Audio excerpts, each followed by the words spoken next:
Welcome back to the channel. It's your boy Chef D, and I'm here to give you your winning ingredients for your Tuesday night slate showdown. Not even a showdown. This is a slate. All right, you got a 2-game slate for Tuesday. All right, what a freaking gem! You get football Saturday, football Sunday, football Monday, and now 2 games on Tuesday. So this season is ending very strong thanks to the C word. Things got moved around a little bit, and they just extended some football games for you guys. That's great. I'm happy. You guys should be happy. Now let's get into this breakdown. All right, don't forget to like, comment, and subscribe to the channel. Follow me on Instagram and Twitter at MetsNetsJetsD. And guys, do not forget to sign up for the Patreon. You're getting daily DFS breakdowns on NFL, NBA, and you're getting betting picks. If you have any questions, please DM me on Instagram at MetsNetsJetsD.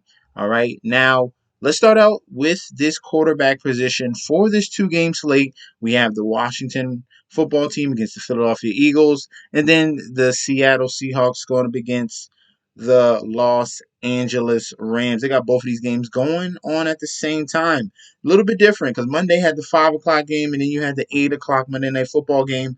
For these two, they're both going on at the same exact time. That's very intriguing as well. So you're literally going to have to watch one game on your phone, one game on a laptop, or one game on the TV, one game on your phone. Just be really creative here, okay? Now, we're looking at this slate. We're trying to find mismatches. I get it. You see Jalen Hurts against the 32nd ranked. Well, that's DraftKings, okay? DraftKings says that this defense in Washington has been horrible. Yes, it was at the beginning of the season. They're slowly turning the corner. I'm not in love with that Jalen Hurts play. He's been out for a couple of weeks, and before he was out, he did have a lot of ups and downs, struggling to get the ball to his wide receivers. The main benefit to Jalen Hurts is his legs. That's why in that New Orleans game in Week 11, he had 3 touchdowns. So I get it. He's not going to be one of my favorite plays at QB. I'm going to bump him down just a little bit. Washington has been playing stronger defense as of late, and Jalen Hurts coming back in his first game in about 3 weeks. That's another question mark there as well. Also, if he falters in the first couple series, they're going to quickly pull him and go to Gardner Minshew. Gardner Minshew had a great game against the Jets. You saw the upside in this passing offense under Gardner Minshew. So they will be definitely have a quick trigger on Jalen Hurts. All right. I want to put a warning out there. If you guys are playing Hurts, just because you see the ranking, be very, very careful because Gardner Minshew is definitely right behind him, and he costs 5,100. So if you want to be really contrarian with your lineup builds, put in Gardner Minshew. That's really super, super contrarian. That's super risky. I would not put a lot of money on that at all.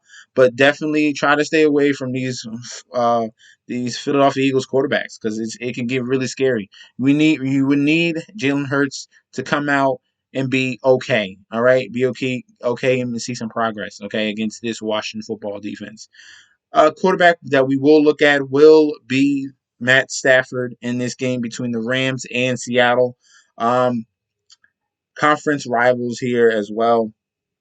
This is going to be a very intriguing matchup. Seattle has been very up and down all year long, more on the putrid side. They lost Jamal Adams. So there's a lot of question marks in that secondary, and I think the Rams can definitely exploit that. All right, so I love Matt Stafford at his price at 6,700. Obviously, he's going to be highly owned, but definitely someone that is going to be definitely worth it. Russell Wilson is another quarterback we can look at 6,100. You probably see a scenario where Seattle's going to be down. Russell Wilson has been getting things a little bit more acclimated. Rams will be getting back Jalen Ramsey, but there's still big upside in Tyler Lockett and their other guys like D. Eskridge and Freddie Swain. They still have other options in Gerald Everett. Okay, so I'm not that afraid of Seattle's passing offense going up against the Rams defense. Okay.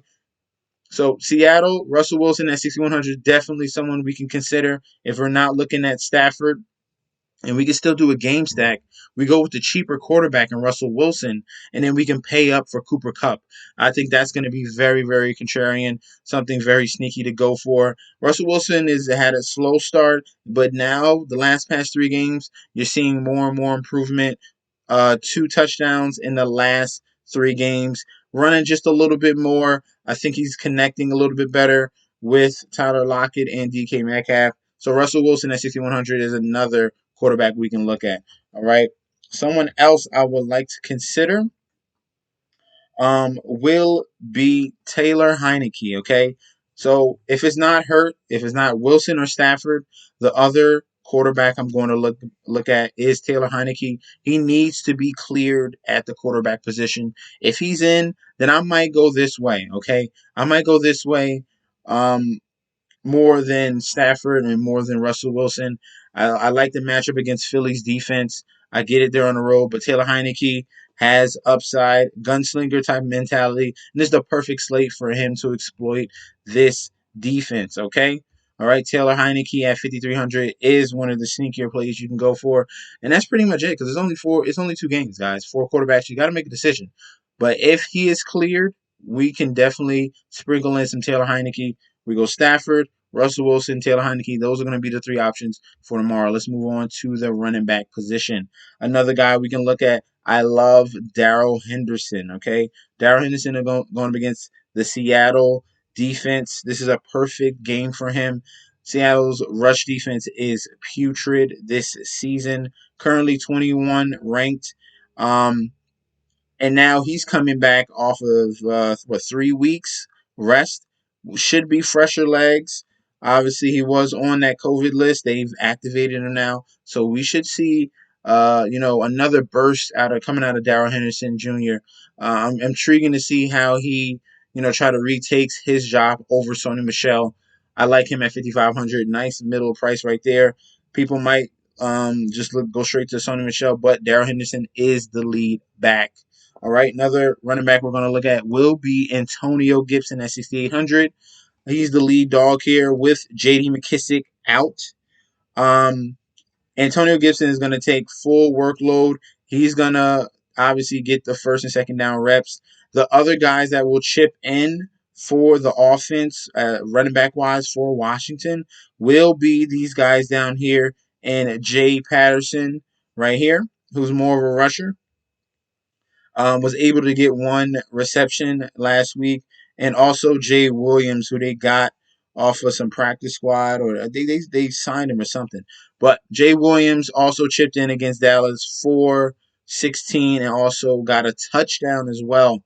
So that can be really sneaky if you want to get contrarian with one of these backup running backs, because they do like to spell Antonio Gibson, and you would have to get lucky with one of these guys down there between Patterson and Williams. Those are the 2 backups for Washington. But other than that, I'm going to stick with Antonio Gibson getting the lead workload, probably seeing 70% of the snaps in this offense. So I'm definitely fine with going with him. Let's see if we can find some other gems for you at the running back position. I'm kind of fading Miles Sanders. Poor performances. Obviously, the Jets is an anomaly. It's the Jets defense. Other weeks, it's been very bad. The Giants, the Saints, the Raiders, Tampa Bay, well below 10 fantasy points. He was very lucky that he got a perfect matchup against the Jets, but he's still splitting time with Jordan Howard. He's still splitting time with Kenneth Gainwell. I'm not going to pay up for Miles Sanders when I could just get one of these guys. All right, I can clearly just get Kenneth Gainwell. He has more upside. He's better pass catcher. I'd rather go him. Okay, if I'm choosing one of the Philadelphia Eagles running backs, I'm going with Kenneth Gainwell. All right. Another gem that we can have is going to be Rashaad Penny. Rashaad Penny, the previous week against Houston, it was a great matchup. I understand, but still, this is something we've been waiting for a couple years now. Rashaad Penny finally fully healthy, 16 carries, 137 yards, and 2 touchdowns. Also chipped in with 1 reception. So Rashaad Penny definitely is someone at 5,400 that we can look at. They're gonna have to establish the run to open up things for Russell Wilson. They just can't just throw every single pass. They're gonna key in on that. Aaron Donald's going to key in on that. The Jalen Ramsey going to key in on that. They have to try to establish some run. Probably get Penny in some screen situations. At 5,400, he's definitely worthwhile in that flex position. All right. I'm looking at two cheaper running backs. We got Kenneth Gainwell and we got Rashaad Penny. I like those two guys down there. All right. Other than that, it's really ugly and guys that really don't get any work. Um, and then we can move on. Let's go to the wide receiver position. Now, with the wide receiver position, you want to pair it with your favorite quarterbacks. We got Matt Stafford. That means we love Cooper Kupp. That means we love Van Jefferson. And we love Odell Beckham. Odell Beckham, I'll key in on right here. He's under 5,000, and he's come in and just been very consistent. 3 straight games with a touchdown. I feel very confident with him. If we're looking for the mid-tier wide receivers and below, he's definitely someone we can look at. I don't need to speak about Cooper Kupp. He should be a mainstay in every lineup. Just pencil him in. He's going to get a bunch of targets. And then it doesn't matter the matchup because he's just a supreme route runner. The connection between him and Stafford is top notch, and he's the number one wide receiver this year in the NFL. Cooper Kupp is a mainstay. Odell Beckham is a great option below 5K. Let's see if any other combinations we can go with. If I'm choosing a wide receiver on Philly, I'm taking Devonta Smith. Struggled the past 2 weeks. 4 targets and 4 targets. He gets his favorite quarterback back in Jalen Hurts. Maybe they can get things going. Obviously, the number one option on that team is Dallas Goedert. It doesn't matter what the quarterback is, but Devonta Smith falls in second place, okay? So we can look at him at 5,800. Let's see if we can find some other gems for you. And that will be Terry McLaurin. All right, Terry McLaurin. If Heineke's in, then I'm feel very confident about Terry McLaurin. If he's out, then we can stay away. But I think he should have a very good bounce back performance from that Dallas game where he had 0 fantasy points. Now going up against the Philadelphia Eagles, which he has a good reputation of good games against them. Heineke's in, we can definitely connect with Terry McLaurin there. All right. Now, this Seattle and Rams game, I know a lot of people might fade these two guys, but you shouldn't. Definitely go to the well with Tyler Lockett and DK Metcalf. We have to make sure that these guys are going to be in. Metcalf is fine. Lockett needs to be cleared from COVID protocols. So we're going to see about him. But those are going to be the two top-notch options on the Seattle side that Russell Wilson is going to connect on. Jalen Ramsey is probably going to be on Metcalf. He usually tends to stay to one side. So as long as they're moving their wide receivers around, which they have done previous games, then we feel very comfortable with going with either Tyler Lockett or DK Metcalf. Obviously, I prefer Lockett because he's going to stay more away from Jalen Ramsey. But both of those guys are definitely options in your lineups, okay? Let's see if we can find some other gems cheaper than 5K. Let's see. I think Quez Watkins can be a guy that we can look at that's below 5K right here at 3,700. He's definitely someone to look at. Speedster. He needs to get open deep or take an advantage of a screenplay. Quez Watkins still does not have a touchdown yet this year, but he has some upside there. And another guy for you will be Adam Humphries. If we're looking for Cooper Kupp Jr., you got Adam Humphries for the Washington offense. They have an injury to their tight end. That they don't really lean on Logan Thomas since he's out. The Adam Humphries becomes the second target getter, 7-5 the past 2 weeks. You need him to get in the end zone to really excel with double-digit points. But I definitely like Adam Humphries at his price at 3,800. All right, and that's the cheapest I would go that I find kind of consistency in there. I did speak about Freddie Swain and D. Eskridge. If I had to choose between the two, I would choose Freddie Swain. He's had some plus games against Washington, 10 fantasy points, and San Francisco, he had 11, and Tennessee had 21. All right. He's at 3,400. And then other than that, Rager is pretty ugly. I don't really want to lean on Philadelphia, especially with Hurts as quarterback. And that's all. All right. Let's move over to the tight end position. And it's kind of skimp here. Obviously, you start out with Dallas Goedert at 4,900. Cheap, safe play. I'm not sure if you want to go away from this. He had a perfect matchup in Week 13 against the Jets. 6 receptions, 105 yards, and 2 TDs with 31 fantasy points. That's his best performance all year. But other guys we can look at other than Dallas Goedert will be Ricky Seals-Jones against Philadelphia, who struggled against tight ends. He had 4 targets last week against Dallas, wasn't able to get in on the 3 other targets, but he is at least getting looked at from Taylor Heineke. We need Taylor Heineke to be in for me to feel comfortable about Ricky Seals-Jones. I like him at 3,400. Another guy we can look at will be Kendall Blayton. All right. Now, this is the secret right here. This is the gem. If you want to just punt the flex and really pay up at the other spots, then you can get Kendall Blayton. The other 2 tight ends for the Rams are going to be out with COVID. That's Tyler Higbee.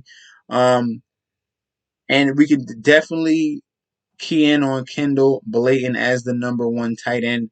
He was able to chip in against Arizona with 2 receptions, 3 targets, 29 yards.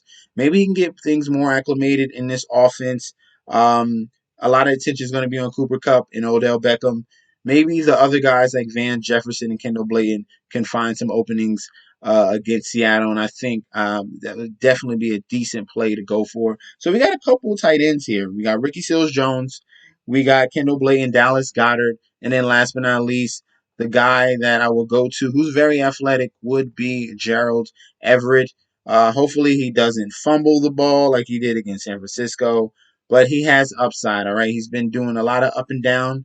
14 against Green Bay, then came back with 6 against Arizona, 14 against Washington, and then 2 against San Francisco, and then a 10-point fantasy game against Houston. So very up and down seesaw type of effort from him, but I definitely like the prospects of Gerald Everett. They use him in multiple variations on offense, screens. They run the ball with him sometimes. Very creative. So I like Gerald Everett at 3,600 as well.